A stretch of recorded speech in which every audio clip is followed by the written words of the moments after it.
हमारा अगला topic hydrogen spectrum. इससे पहले हमने पोटेंशियल एनर्जी के सवाल करे थे। तो समझो हाइड्रोजन स्पेक्ट्रम क्या है। ये बस एक वो है कि इलेक्ट्रॉन कोई भी एटम से किसी भी ऑर्बिट तक जंप करता है या फिर यहाँ से जंप करता है। मेनली हम जंप की बात करेंगे तो वो अलग अलग वेवलेंथ एमिट करता है। हमने जैसे कि पढ़ा था कि जो वेवलेंथ ऑफ फोटोन होती है लैम्डा बराबर hc/Δe। मतलब जब ये मान लो n बराबर n से n बराबर 1 2 जा रहा है तो वो अपना लैम्डा एमिट कर रहा है। क्या कर रहा है? लैम्डा रिलीज़ कर रहा है, अपनी एनर्जी को एमिट आउट कर रहा है। किस फॉर्म में? वेवलेंथ के फॉर्म में, क्योंकि फोटोनिक एनर्जी क्या होती है? hc/λ। तो हाइड्रोजन स्पेक्ट्रम एक बनाया। सबसे पहले हम पढ़ेंगे लाइमन सीरीज बारे में। मतलब n बराबर 1th ऑर्बिट से कोई भी इलेक्ट्रॉन इन्फिनिटी से आए, n बराबर 7 से आए, 6 से आए, 5 से लेके वो पहुँचे कहाँ पर? n बराबर 1 पर। तो हम उसे क्या कहेंगे? Lyman series. बाल्मर सीरीज मतलब कोई भी शेल से n बराबर 2 पर आ जाए इलेक्ट्रॉन, तो ये बाल्मर सीरीज। जो लाइमन सीरीज होती है नहीं, अब आते हैं पास्टन सीरीज। पास्टन सीरीज क्या होती है? कोई भी इलेक्ट्रॉन कोई भी ऑर्बिट से कौन से ऑर्बिट पे आ जाए? थर्ड ऑर्बिट पर आ जाए, उसे हम कहेंगे पास्टन। ऐसे ब्रैकेट, ऐसे पी फंड, ऐसे हैंड फ्री। मेनली हमारे इससे और इससे क्वेश्चन आते हैं। एक और बात आप जान लो कि जो बाल्मर सीरीज होती है वो होता है यूवी रीजन। तो मान लो जब सवाल आएगा तो आपको ये ना दे के कहेंगे इलेक्ट्रॉन फॉल इनटू ए यूवी रीजन, तो आप पहचान जाओ कि n बराबर 2 पर इलेक्ट्रॉन आया, मतलब बाल्मर सीरीज की बात कर रहा है। पास्टन सीरीज में 4000 से 7000 एंगस्ट्रॉम, मतलब ये हमारी विजिबल रेंज के अंदर होते हैं। ठीक है, मतलब जिनके रेडिएशंस के कलर्स हम देख सकते हैं, ये हमारी पास्टन सीरीज होगी n बराबर 3। ऐसी ब्रैकेट, पी फंड और हनफ्री वाले ये होते हैं फार इंफ्रारेड रेज पे, समझे। लाइमन भी हमारा यूवी रीजन में आता है, बाल्मर हमारा विजिबल रीजन पे आता है। मैंने गलती से उल्टा बोल दिया। ये लाइमन आता है यूवी रीजन में और ये बाल्मर आता है विजिबल रीजन पे। ठीक है। ओ कुछ एक बातें पढ़ें। एक ही हमारा फॉर्मूला आता है। क्या फॉर्मूला है? एक सेकेंड, मैं यहाँ पे कुछ रख लूँ, वो लेना।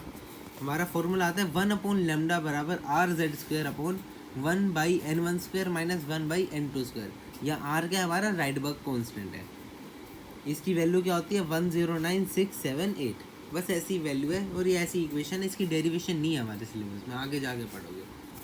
ठीक है, तो मैं इससे एक जनरलाइज इक्वेशन बना सकता हूँ दो लैम्डा और 2z के बीच में और 2n1 n2 के बीच में। मतलब मान लो कि ये 1/λ1 बराबर R/Z1 कोई एटॉमिक नंबर है, Z1² 1/n1² minus 1/n2²। Let's say कि हमारा Z1 हमारा कोई एटॉमिक नंबर मान लो SS2 है। ठीक है, वो λ1 फोटोन एमिट कर रहा है। कैसे एमिट कर रहा है?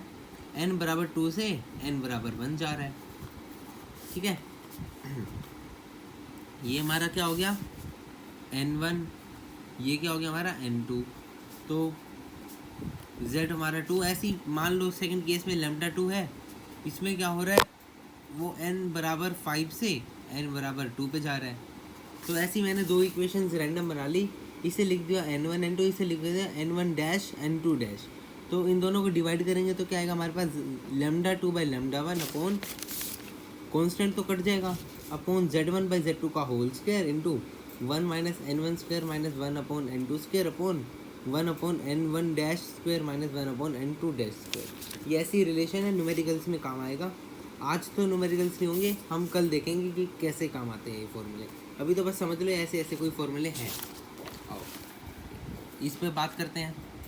First line of Lyman series, मतलब अब हम बात करेंगे क्वेश्चंस कैसे आते हैं। तो कुछ थ्योरीज हैं, याद कर लो। फॉर लाइमन सीरीज आपको ये भी बोल सकता है यूवी रीजन मतलब लाइमन सीरीज की बात हो रही है। इसमें हमेशा जो हमारा n1 होगा वो 1 रहेगा। मतलब जहाँ इलेक्ट्रॉन जंप मार रहा है उसे हम n1 कहेंगे। इलेक्ट्रॉन कहाँ जंप मार रहा है? 1। लाइमन सीरीज पे कहाँ मारता है? 1 पर जंप मारता है, तो हमारा n1 हमेशा 1 होगा। और जो हमारा n2 होगा, कहाँ से जंप मार रहा है? 2 3 4 अप टू इन्फिनिटी, जितने मर्जी हो, तो इसमें हमेशा n1 1 होगा।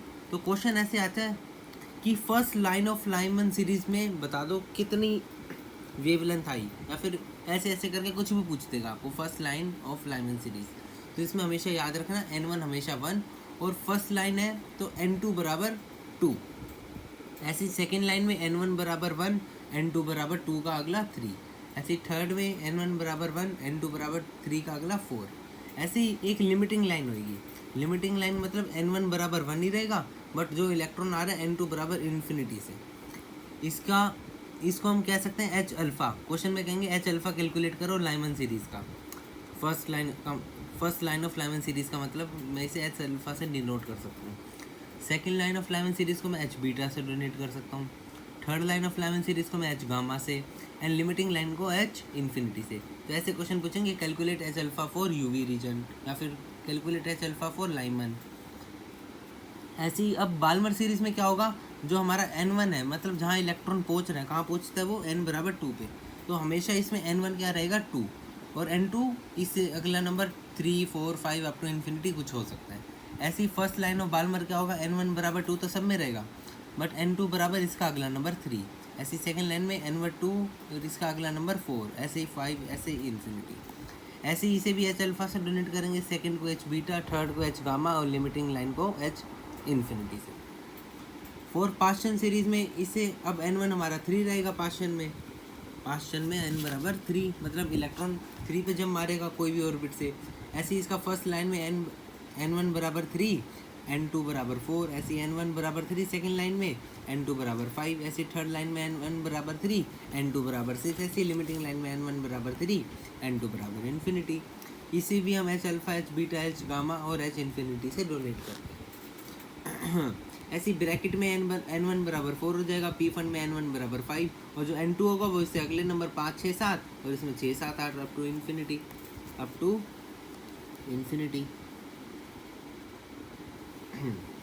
अब कल एक बात बताई थी मैंने, लैम्डा मैक्सिमम कब होगा? डेल्टा लैम्डा बराबर HC अपॉन डेल्टा I। जब बहुत कम एनर्जी हम देंगे, मतलब तब हमारा लैम्डा क्या होगा, मैक्सिमम होगा। तो सवाल में कैसे आएगा, लैम्डा मैक्स कौन सी लाइन का होगा, मतलब मिनिमम एनर्जी हम किसको दे रहे हैं? फर्स्ट लाइन को देंगे कि वो बिल्कुल पास से पास ऑर्बिट में जाए, मतलब मिनिमम हमारी एनर्जी हमारी कब लगेगी, लैम्डा मैक्सिमम कब होगा, जब हमारी फर्स्ट लाइन ऑफ कोई भी सीरीज़ हो, पास्चन हो, बाल्मर हो, लाइमन हो, कुछ भी हो, ठीक है। और लिमिटिंग लाइन मतलब सबसे ज़्यादा एनर्जी, मतलब हम एनर्जी बहुत ज़्यादा करें तो हमारा लैम्डा क्या होगा, मिनिमम हो जाएगा। तो हमारा मैक्स लैम्डा पे, लिमिटिंग लाइन पे लैम्डा मिनिमम और एनर्जी मैक्सिमम। बस इतनी बातें थी ध्यान देने की। नेक्स्ट लेक्चर में हम इसके क्वेश्चंस करेंगे।